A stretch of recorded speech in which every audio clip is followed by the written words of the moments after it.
Welcome to the Eclipse instructional video series.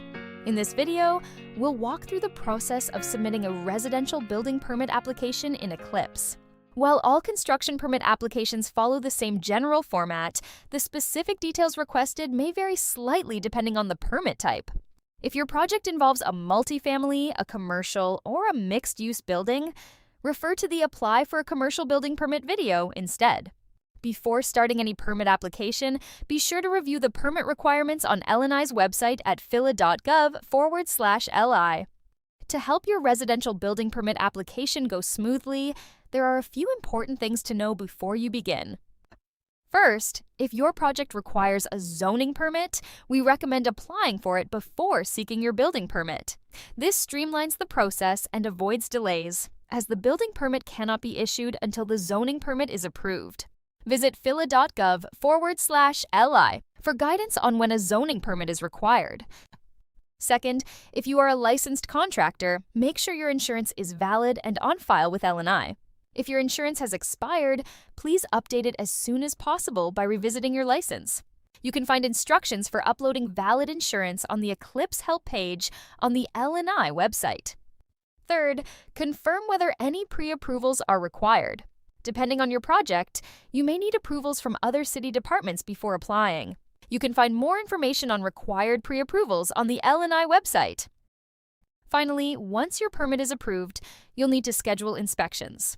Required inspections will be listed on your permit, and a certificate of approval will be issued once all inspections are successfully completed. Let's get started. Log in to your Eclipse account by visiting the Eclipse website at eclipse.phila.gov. Enter the email address and password associated with your account.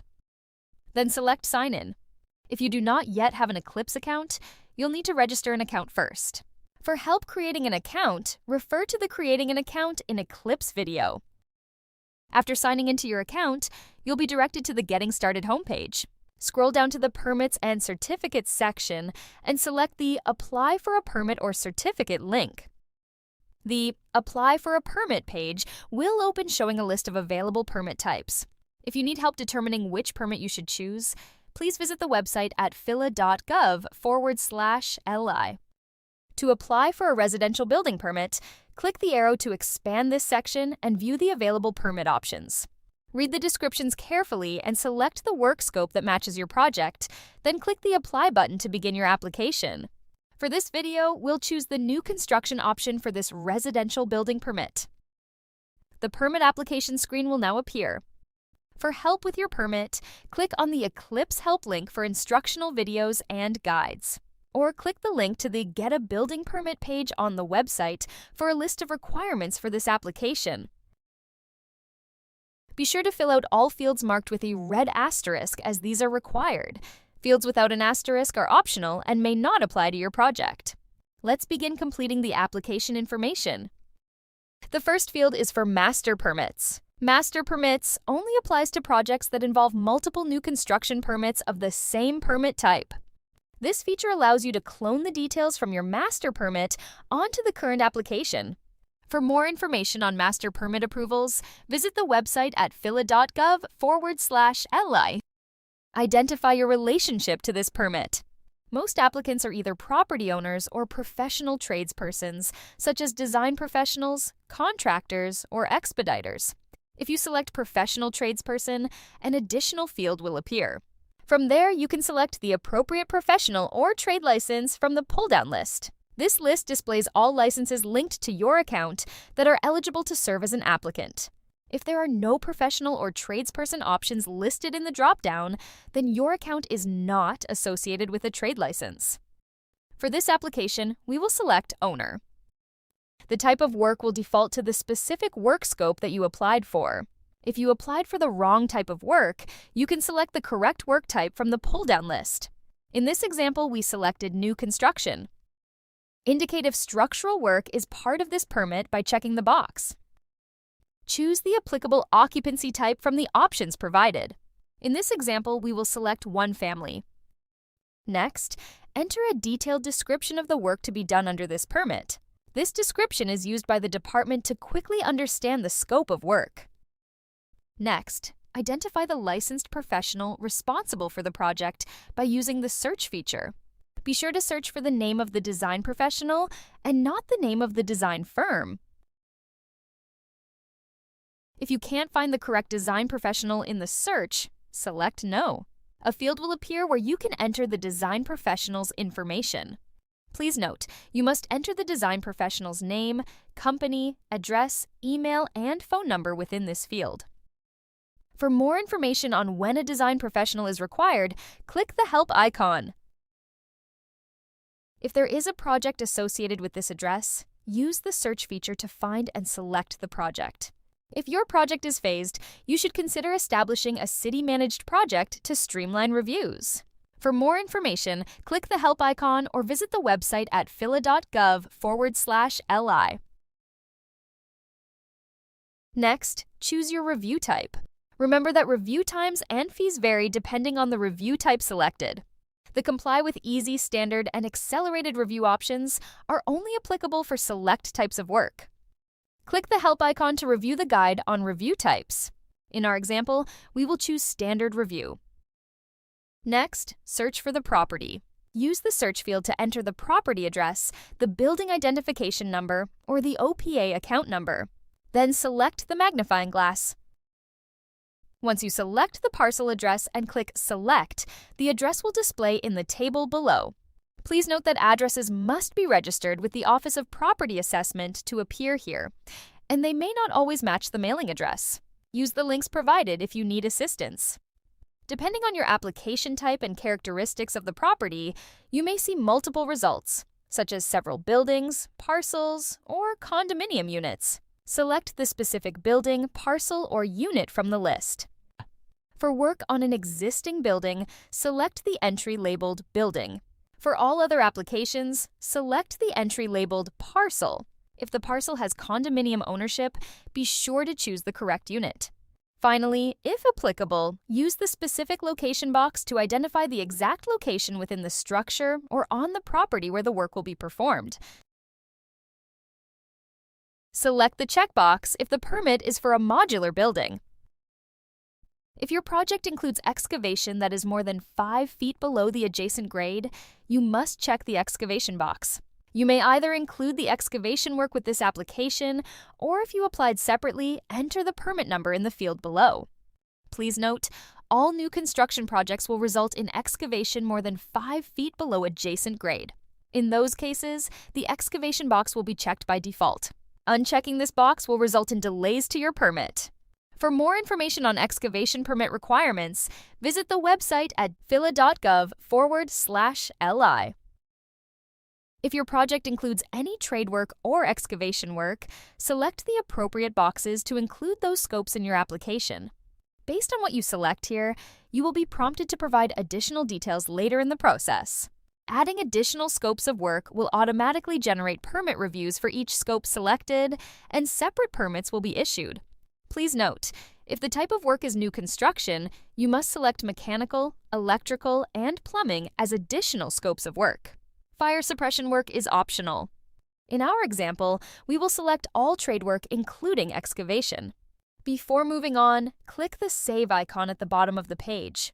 Then, click the Next button to continue. A unique permit application number will now be automatically generated for you.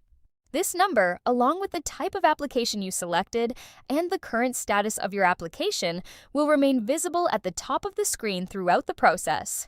You can exit your application at any time, but be sure to click the Save button at the bottom of the screen so your work is stored as a draft. Your draft will remain available on your Permits and Certificates dashboard for up to 60 days. At the top of the page, you will also see a navigation banner that helps guide you through your application. Sections that are completed will appear in green. Your current step is shown in dark gray, and light gray indicates sections that are either not started or still incomplete. You can click any section in the banner at any time to jump directly to that part of the application. On the property information page, you'll see a summary of the details for this address. If the property has an active violation related to unpermitted work or work that exceeded the scope of a previous permit, and it involves the same type of work as this application, a warning message will appear beneath the address. The owner information shown is based on the address selected earlier. If the property owner has changed, simply check the box and enter the updated owner details. You will be prompted to upload proof of sale on a later screen. Please note that this update applies only to the current permit. You may need to provide the corrected owner information again in future permit applications until the city's address database is officially updated. If you need help, click the Help icon to view the owner information guide. In our example, we will not make any changes to the owner information. If the property is not owned by an individual person or a publicly traded company, you must check this box and enter the name and mailing address of the person who has more than 49% ownership interest. If no person has more than 49% ownership of the property, you must provide the contact information for at least 2 individuals who hold the largest percentage of interest. This location information section is read-only and shows the possible impacts of your permit based on the address you entered earlier. These impacts may trigger prerequisite approvals or additional permit documents. For additional information about these potential impacts, click the Help icon. When you are done reviewing, click Next. The Project Details page is where you enter additional information about the project. Enter the estimated cost of the general construction work. Enter the number of stories of the proposed work. Select the check boxes that apply to your project. If the proposed work will extend into the public street, sidewalk, or driveway, check the Street's Impact box. These selections may determine which reviews are required or may prompt you to provide additional information for your application. Select the Help icon for information on project detail requirements and related impacts. The requirement for special inspections is determined by the building code. To find out whether this applies to your project, refer to the Help icon or visit the website at phila.gov/li. If you check this box, the Special Inspection section will appear. Clicking the Add Special Inspection button allows you to select the type of inspection and to search for the assigned special inspection agency. Clicking OK will display the selected inspection and agency in the table below. Repeat this process for each type of special inspection required for the permit. If you need to remove a special inspection, select the corresponding box and click the red trash icon. You will also be required to identify the licensed design professional in responsible charge for special inspections. Be sure to search for the name of the design professional and not the name of the design firm. If you can't find the correct design professional in the search, select No. A field will appear where you can enter the design professional's information. Please note you must enter the design professional's name, company, address, email, and phone number in the field provided. For the construction area, enter the square footage of earth disturbance for your project and the combined area of all floors, including basements, in the fields provided. For more details and to view the construction area guide, click the Help icon. Enter the occupancy type for each floor or story included in this application. In this example, we are constructing a 3-story single family, so we will add 3 lines. From the drop-down menu, select the appropriate occupancy type and construction type. Be sure to enter the square footage, the floor number, and whether the floor is sprinklered or non-sprinklered. If you need to remove a line, check the applicable box and click the red trash icon. If your project includes work that impacts an adjacent property, as described in any of the work listed, select Yes. An owner acknowledgement section will appear. You must provide certain project information to the owner or resident of the adjacent property impacted by your project. Each adjacent owner must sign the Acknowledgement of Receipt form to acknowledge that they have received the project information. Each affected neighbor must sign separate acknowledgement forms, and you will be prompted to upload them later in this application. Select the Yes button if all signatures were received, or the No button if you were unable to obtain all signatures. If you select No, you must upload proof of delivery for each affected owner. Please note that in this case, no permit will be issued until at least 60 days after the application is submitted. Click the link to the help guide for more information on impacts on adjacent property. Click Next to proceed to the next page. Certain projects require other permits or approvals as a prerequisite, and these must be obtained before this permit can be issued. These are referred to as related permits. In some cases, you can submit the application without entering the related permit or approval number. However, this may delay or prevent the issuance of your permit. To reduce delays and avoid confusion, it is strongly recommended that you apply for all prerequisite approvals before submitting this permit application. In this example, we will link this permit to a zoning permit by entering the permit number in the space provided, then clicking the magnifying glass and selecting the permit from the pop-up window. For additional information on related permits, click the Help icon. Click the Next button to continue. Next, add a licensed contractor. To find your contractor, enter their name or license number and select them from the list. Searching by license number usually gives the most accurate results. If you don't know your contractor yet, you can continue with the application, but the permit cannot be issued until a contractor is identified.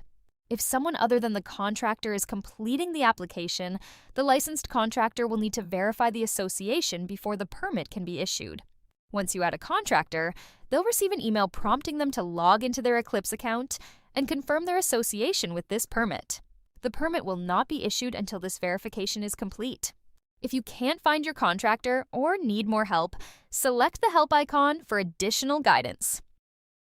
If you have subcontractors working under this permit, you'll need to list them here.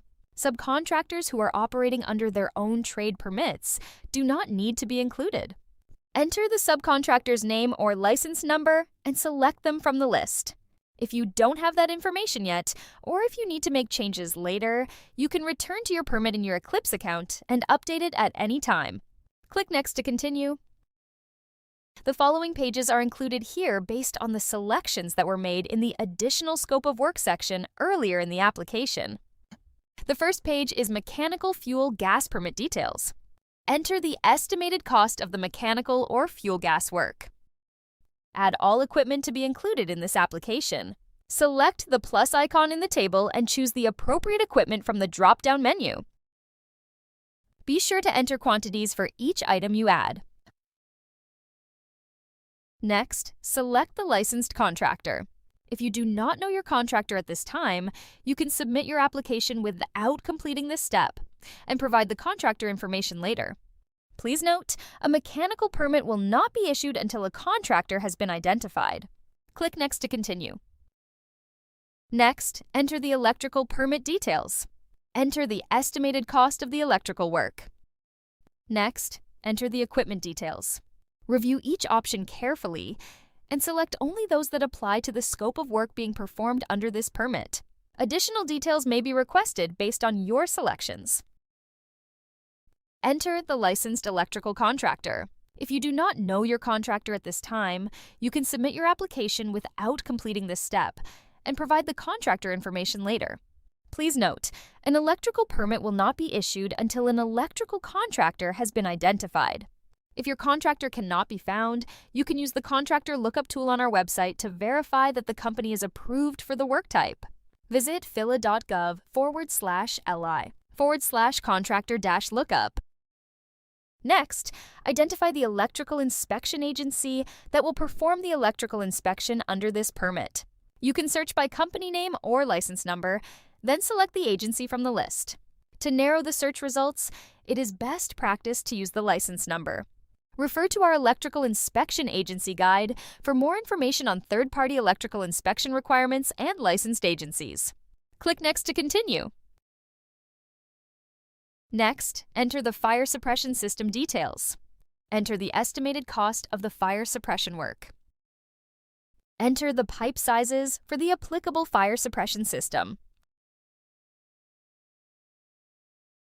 Add all equipment by selecting the plus icon on the table and choose the appropriate equipment from the drop-down menu. Be sure to enter quantities for each item you add.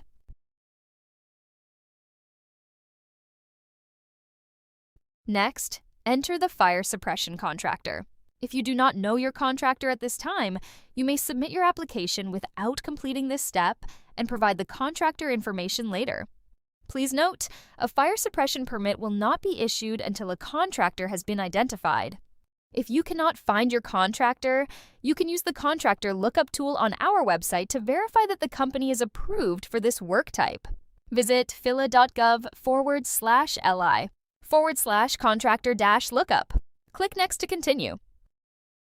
Next, enter the plumbing permit details.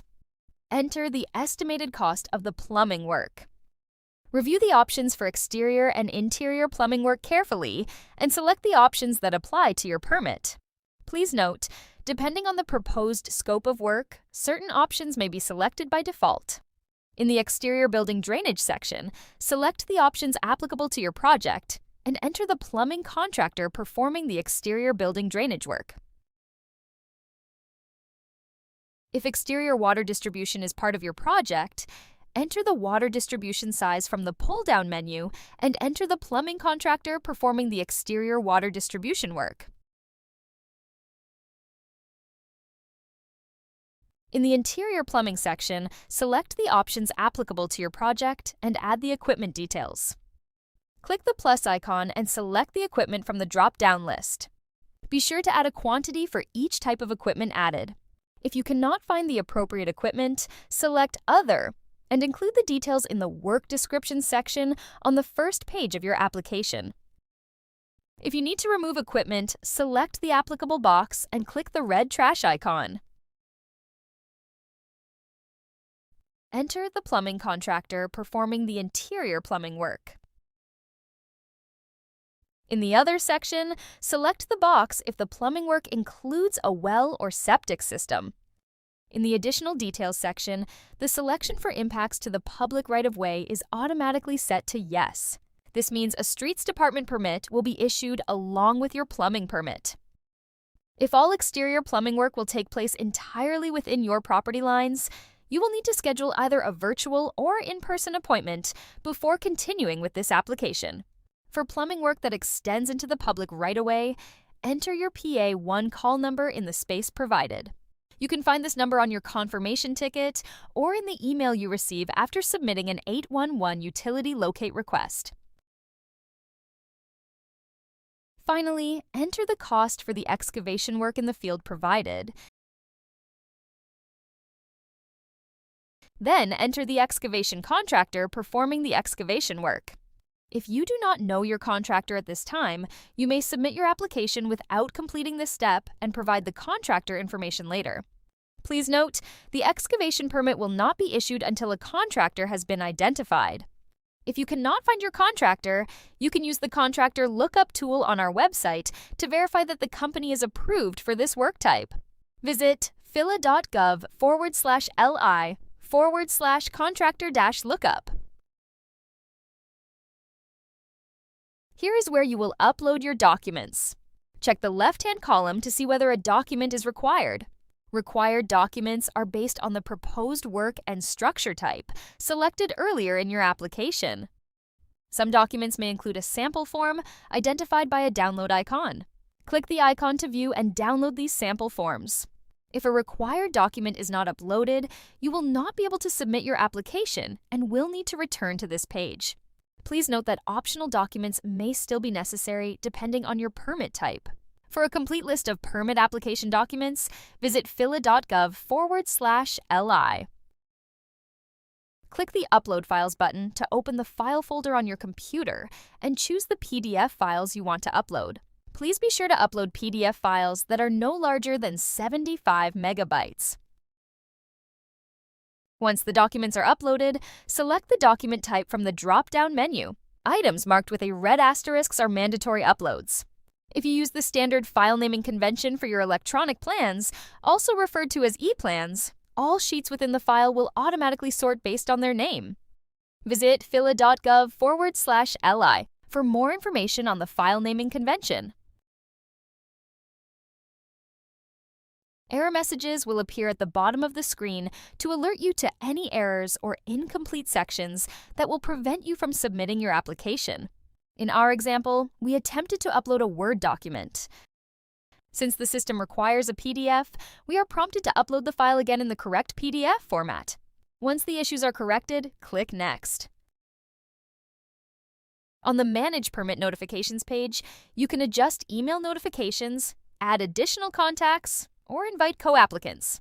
The owner, applicant, and contractor associated with this permit will automatically receive email notifications. A valid email address is required to receive updates. Co-applicants have the same level of access to the application as the primary applicant.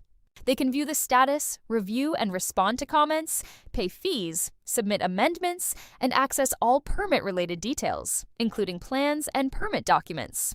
To invite a co-applicant, select the Invite Co-applicant button and provide them with the association code. They can enter this code in their Eclipse account to associate with this permit. Please note that each code may only be used once. A permit contact may receive courtesy emails only for major permit milestones, such as when reviews are completed, when the permit is issued, or when inspections are completed. Permit contacts cannot view or edit the permit information, submit responses to comments, or pay fees. To add a permit contact, click the plus sign and complete the information in the pop-up window. To modify an existing contact, select the edit icon and make your changes. If you need to update contacts after the application has been submitted, you can do so from your permit dashboard. For additional information, select the help icons. The Development Impact Tax applies to most residential new construction and improvement projects. If your project qualifies for an exemption, select this checkbox. For more information on exemptions, click the Development Impact Tax link. In this example, we will leave the box unchecked. You must complete all previous steps and correct any error messages before you can proceed to the legal declaration page. Read the text carefully, check the box to confirm, and then select Next. This will bring you to the Submit Application page. This page shows only the application fee. You will pay the remaining balance when the permit is approved. Select the Pay and Submit button to pay for and submit this application. You will then be transferred to the payment gateway. Follow the on-screen instructions to complete your payment. Electronic check, credit card, and debit card are all accepted forms of payment. Please note that surcharges may apply based on the payment type, and rates are subject to change. Once your payment is complete, click the Continue button to return to Eclipse. If you receive error messages or encounter challenges while paying for your application, review the Submit Application Guide. The permit confirmation screen shows when your application has been successfully submitted. But remember, you don't have your permit yet. Your application will now be reviewed by L&I staff. If any required information is missing or incomplete, you'll be notified in the Actions Required section of your Permits and Certificates dashboard. To view the permit details and status for this application, go to your Permit and Certificates dashboard and click on the applicable application. Your permit application activities will show the details of your application. Review the page and all tabs for information related to the application and available actions such as submitting additional information, withdrawing your application, or requesting inspections.